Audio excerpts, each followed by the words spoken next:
Salut à tous et bienvenue sur Valépel Lorcana FR. On se retrouve aujourd'hui pour une nouvelle vidéo. Dans cette vidéo, je vais essayer de vous présenter les premières decklists de Lorcana chapitre 5, donc Shimmering Sky en anglais, Ciel scintillant en français. Alors l'idée, c'est pas d'arriver directement avec des decks peaufinés et méta, c'est plutôt de pouvoir tester les nouvelles cartes de Ciel scintillant et de les intégrer dans des decks qui ont l'air cohérents et fonctionnels. Avant d'aller plus loin dans cette vidéo, je vais vous demander de laisser un pouce bleu, de partager dans l'espace commentaire et de vous abonner à la chaîne tout en activant la cloche des notifications. J'en profite aussi pour remercier notre sponsor Ultimate Guard. Le lien est en description, c'est un lien affilié, donc si vous passez par ce lien, ça nous soutient. Merci énormément à tous ceux qui le feront. Ultimate Guard, c'est pour moi la meilleure gamme d'accessoires pour les TCG, que ce soit pour les sleeves, les deckbox, les binders. En tout cas, moi, c'est ce que j'utilise au quotidien. Et j'en profite pour vous dire que si jamais vous cherchez du Lorcana, notamment du chapitre 5, on a encore des displays qui sont disponibles sur labelcard.fr. On a toute la gamme Lorcana chapitre 5, les préconstruits, les playmats et notamment les displays en français. Je vous le dis aussi, ça va pas tarder à arriver. Il y a beaucoup de gens qui nous demandent si on va faire des cartes à l'unité, notamment sur Vogt. La réponse c'est oui. On a déjà fait un live la semaine passée et on a ouvert notre compte Card Market. Le temps de lister toutes les cartes, il n'est pas encore opérationnel. Mais d'ici quelques jours, je vous mets le lien dans la description. Vous devriez pouvoir trouver votre bonheur. Voici les 4 decks dont j'avais envie de vous parler. L'idée, c'est de reprendre le plus de cartes possible du ciel scintillant, mais tout en restant dans des decks cohérents et fonctionnels. Donc, vous allez voir que c'est surtout des upgrades de decks préexistants. Il n'y a pas de grandes nouveautés non plus. C'est plutôt comment est-ce qu'on peut intégrer les très bonnes cartes du chapitre 5 dans des decks méta que l'on connaît déjà actuellement. Pour toutes les nouveautés, ou en tout cas les nouveaux builds qui apparaîtront avec le chapitre 5, on va attendre encore quelques jours que les gens puissent tester et que la méta se définisse un petit peu. Mais vous inquiétez pas, on vous fera une autre vidéo sur les meilleurs decks du chapitre 5. Là, c'était plutôt de voir ce que moi, j'apprécie personnellement et comment j'ai intégré ces cartes-là dans des nouveaux builds. On va commencer par le deck Piglet. Alors Piglet, c'est quoi? C'est un deck Humber Steel. Je suis désolé, d'habitude j'utilise le site Dreamborn Inc, mais toutes les cartes du chapitre 5 sont pas disponibles dessus. Donc là, j'ai utilisé le site inkborn.app. Je vous mettrai le lien dans la description pour retrouver les decklists. Il est un peu moins visuel, mais au moins, il y a toutes les nouvelles cartes. Alors, Humber Steel, c'est très simple. On reprend le deck qui existait déjà avec la base agressive de Piglet parce que je trouve que ça s'insère très bien dans le metagame, en tout cas dans le metagame du chapitre 4.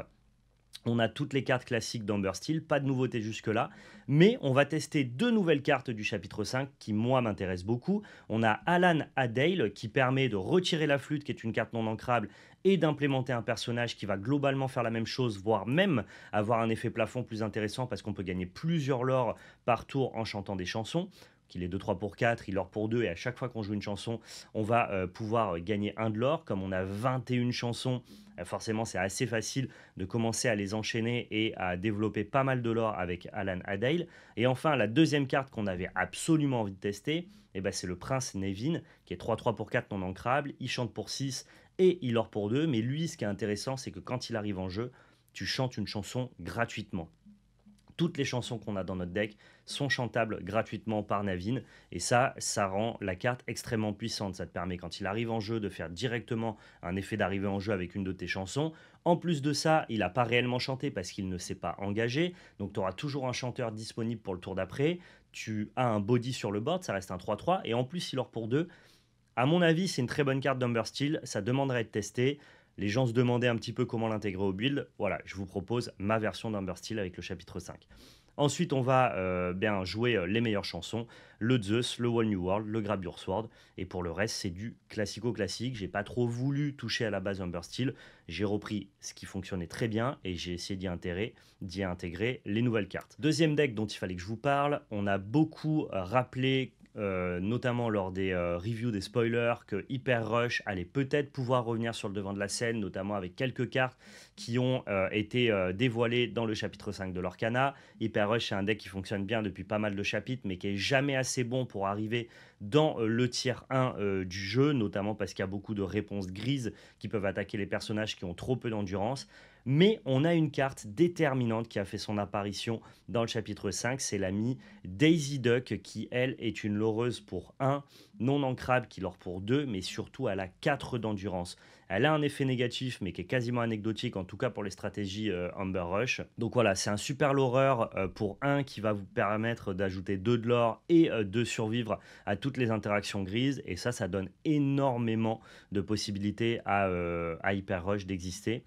Au niveau des autres nouvelles cartes, eh bien, j'ai envie de tester Nala, les nouveaux petits loreurs pour 1 qui ont 4 d'endurance. Alors oui, ils vont prendre aucun trade, mais par contre, le temps d'aller les chercher, c'est fort probable que Nala ait eu aussi le temps d'aller récupérer quelques lores. Donc voilà, 4 d'endurance, je trouve que c'est très intéressant contre les decks gris qui vont vraiment essayer de détruire notre plan de jeu. Pour le reste, on est plutôt sur du classique. Je vous montre la decklist. Hein. On a toutes les très bonnes cartes des sets précédents, avec ce Donald Duck qui a fait son apparition aussi dans les listes, qui est un très bon bodyguard et qui va vous permettre de récupérer un de l'or à distance quand vous allez le jouer. Et puis après, on finit le haut de curve avec Kida, qu'on va pouvoir shifter sur notre Kida du tour 1. Donc beaucoup de cartes d'early game, toujours le plan explosif, agressif de Amber Amethyst, mais un tout petit peu plus de solidité, en tout cas pour survivre aux interactions adverses grâce à Nala et à Daisy Duck. À ce deck-là, il me fait plutôt kiffer. C'est un deck que j'ai toujours plutôt bien aimé, même s'il a été parfois méta, d'autres fois pas vraiment. C'est un deck qui a pas mal existé au chapitre 3, parce qu'il répondait bien à certains decks du metagame, qui a totalement disparu au chapitre 4, parce qu'il était probablement en dessous ce qui se faisait. Là, on a quand même de bons arguments pour essayer de le ressortir au chapitre 5. Pas mal de cartes sont venues renforcer le plan de jeu. Je parle évidemment de rouge, jaune, Mufasa. Là, on est sur une version très agressive. Je pense que le format va vraiment s'accélérer avec chapitre 5. Et donc, voici la proposition que moi, je vous fais. On a une version classique avec les plutôt en early game, mais on a des mini-mouse qui font leur apparition. Et vous allez très vite comprendre pourquoi. Notamment couplé avec la mini-mouse qui permet de lorer pour 2 en évasif. Parce que une des nouvelles cartes du chapitre 5, c'est la mini-mouse super rare qui permet, en se shiftant pour 4 sur l'une de vos mini, d'aller chercher un personnage dans votre deck et de le mettre au-dessus, ce qui va vous permettre naturellement de trouver votre Mufasa, et tout ça dans une curve tout à fait fonctionnelle, avec votre mini au tour 3, votre mini shift au tour 4 et donc du coup piocher votre Mufasa pour le tour 5.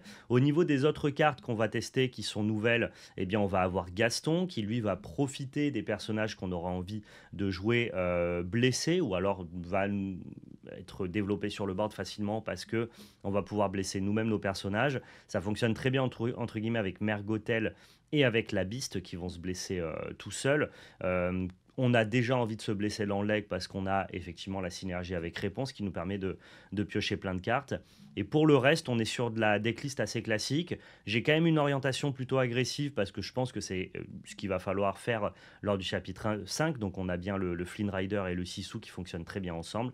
Et pour le reste, je vous montre la decklist carte par carte. On est sur du classico-classique. Liste avec 60 personnages, très peu de cartes non ancrables, beaucoup de bonnes cartes de late game. Franchement, ça ressemble vraiment à une liste qui est déjà pas mal aboutie. Non ancrable, on n'en a que 9. Et les personnages, 60. On veut absolument jamais prendre le risque de ne pas trouver une bonne carte sur Mufasa. Là, c'est le deck qui me fait le plus kiffer parce que c'est une association de couleurs que j'adore personnellement. C'est notamment cette association de couleurs que j'ai ramenée au Disney Lorcana Challenge à Lille, qui m'a plutôt bien réussi. Donc, ça a un petit peu disparu lors du chapitre 4. J'espère que ça pourra revenir lors du chapitre 5. Il y a beaucoup de cartes qui peuvent rentrer dans cette synergie de couleurs-là. J'ai pas pu intégrer toutes les cartes qui m'intéressent en violet-gris. Cela dit, j'ai essayé de vous proposer une decklist fonctionnelle et intéressante. L'idée ici, c'est vraiment de profiter de certaines nouvelles cartes comme Archimède, qui va avoir donc du coup sa version shift en violet, qui est une très bonne carte avec l'évasif qui se shift pour 3, qui va lorer pour 2. Donc ça nous permet d'avoir un compte de Floodborn supplémentaire pour jouer dans la stratégie. Si on a plein de Floodborn, à l'instar des decks Bucky, on va profiter de Blue Fairy. Blue Fairy qui est une carte qui a l'évasive et qui va nous faire piocher à chaque fois qu'on joue un Floodborn. Ça veut dire que mécaniquement, on a envie de mettre plein de Floodborn dans le deck. Pour ça, on va avoir Aladdin, on va pouvoir avoir notamment le Robin Hood, le Archimède, la Beast et la Tinkerbell, ce qui monte notre compte de Floodborn à 17, je crois, ce qui est largement suffisant pour que Blue Fairy fasse des merveilles. En nouvelle carte que j'ai vraiment envie de tester, on a Pete, qui est le 3-3 pour 3, qui leur pour 1, mais qui empêche l'adversaire de jouer des actions. On a très envie, quand on joue Pete, de jouer des cartes qui peuvent le remonter dans la main. Donc on a toute la boucle Mime Merlin qui va nous permettre de récupérer Pete et de probablement empêcher l'adversaire de jouer. À côté de ça, on a juste les bonnes cartes de la couleur, hein, le Queen Castle, les Zeus qu'on va pouvoir chanter assez facilement ici, notamment parce qu'on a de très bons floodbounds qui vont pouvoir le chanter rapidement. Grab Your Sword parce que je suppose que le metagame va s'accélérer et à ce titre-là, eh bien Grab Your Sword, je pense que c'est une carte qui reste tout à fait décente, même si elle a vraiment perdu de sa superbe lors des précédents chapitres. Donc voilà, c'est une decklist que je vous propose ici en violet-gris qui reprend un petit peu le parti pris de ce que voulait faire Bucky, mais à l'inverse, au lieu de faire discard des cartes de la main de l'adversaire, on va plutôt en piocher nous. On va profiter notamment des nouveaux très bons alters que sont Archimède pour tester la synergie. Alors là, j'ai essayé de tout regrouper ce qui m'intéresse dans un seul deck, mais il y a probablement une version Blue Fairy avec plein de floodbound qui jouerait pas forcément la synergie Mime Merlin, et inversement, on pourrait avoir une version beaucoup plus low curve qui jouerait pas forcément les floodbound comme la Beast Tinkerbell et qui jouerait juste sur la boucle Mime Merlin avec plus de cartes d'effets d'arrivée en jeu et qui profiterait notamment d'effets comme Pat. Là, pour vous présenter les nouvelles cartes qui m'intéressent, j'ai essayé de tout mettre dans le même paquet, mais peut-être que ce sont deux decks un petit peu différents, comme c'était le cas notamment dans le chapitre 3. Au niveau du deck, ça a l'air quand même plutôt fonctionnel. On a seulement 8 cartes non ancrables, et ça c'est super important pour ce genre de deck-là. Et puis après, regardez, la curve a l'air tout à fait sympathique. Ça, c'est un des premiers trucs que j'ai envie de tester. Archimède me plaît énormément et j'ai hâte de voir ce qu'on va être capable de faire avec lui. Je pense qu'un deck qui fait bien fonctionner Blue Fairy, ça peut potentiellement être à peu près du même potentiel que Bucky. Bucky n'existe plus, Blue Fairy est toujours présent, on va voir ce qu'on peut faire avec. Voilà, c'était mes premières propositions. On n'est pas sur des decks super exotiques. Comme je le rappelle, l'idée c'est vraiment de tester des cartes que j'apprécie. Et tester des cartes, c'est quand même vachement plus simple de les tester dans des environnements qu'on connaît plus ou moins, plutôt que de partir de nulle part sur des nouvelles decklists. Ça va arriver, on va pouvoir tester des trucs totalement nouveau. Je sais que là, dans ma besace, moi, je travaille à une version bleu-violet, notamment avec le fait de pouvoir bouncer le Merlin légendaire bleu pour pouvoir tutoriser des cartes. Voilà, il y a pas mal de choses qui sont intéressantes. On vous en reparlera plus tard. Mais en attendant, ça, c'est mes premières propositions. J'espère qu'elles vous plaisent. J'espère que vous pourrez les tester à la sortie du jeu. Et puis, on se retrouve dans de prochaines vidéos pour pouvoir continuer à vous parler du chapitre 5, notamment mardi prochain, le top 5 des meilleures cartes par couleur. Merci à tous d'avoir regardé. N'hésitez pas à me dire ce que vous allez builder, ce qui vous intéresse, quelles sont les cartes qui vous parlent le plus dans le chapitre 5. Je lirai évidemment tous les commentaires et je vous donne rendez-vous dimanche prochain pour la prochaine vidéo. Merci à tous, prenez soin de vous et surtout n'oubliez pas, c'était de la belle magie. Ciao tout le monde.